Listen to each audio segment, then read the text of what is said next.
As one of Time magazine's 100 most influential people of the century, Brus Li revolutionized martial arts and became a cultural icon. Brus Li was a person who was charismatic and he was powerful. You put the two together, that's gold. Born in San Francisco on November 27, 1940, Brus Li was raised in Hong Kong and began acting as a young child. At 13, Li studied Wing Chun Kung Fu under Grandmaster Yip Man, and by 18, he returned to the States. Brus Li was a born fighter. He had talent, which is man-made, and he put it all together, and he believed the individual is more important than any style or system. During the 60s, Li developed his own style of martial arts. Known for his well-honed physique and impressive strength, Li showcased a two-finger push-up and had a one-inch punch that could knock a man down to his seat. Brus Li was a very impressive martial arts fighter because of his explosive speed and strength and power.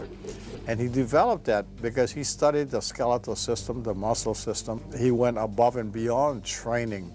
For sure, he's the grandfather of mixed martial arts. I have the book, The Tao of Jeet Kune Do, and I was just amazed what he put in there. And I mean, we see judo throws, we see setups with punching combinations. We have neck cranks, leg locks. I mean, everything in mixed martial arts is there. Li landed the role of Kato on the TV series The Green Hornet and gained notable students such as James Garner, James Coburn, and Steve McQueen. If it hadn't been for Brus Li doing martial art films, I don't think we would see action stars like Jean-Claude Van Damme, Chuck Norris, myself, doing martial art movies, because we were just martial artists. We didn't have aspirations to do film. We would probably just be teaching. In 1971, Li returned to Hong Kong and broke Chinese box office records with Fists of Fury and The Chinese Connection. In 1972, Li co-founded his own production company and directed Return of the Dragon, which introduced the world to Chuck Norris. Brus Li is definitely a hero to me because he was the first Asian person that opened the door for all other Asian actors, stunt coordinators, fight coordinators to be able to work in Hollywood.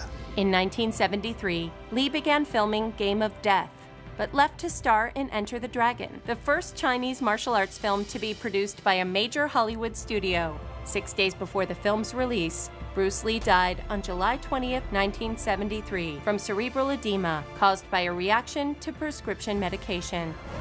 As a martial artist, I consider Brus Li to be one of the best. He had something also on screen that nobody else has, and even to this day, as an actor or a martial artist, nobody can copy his movements. Brus Li was one in a million.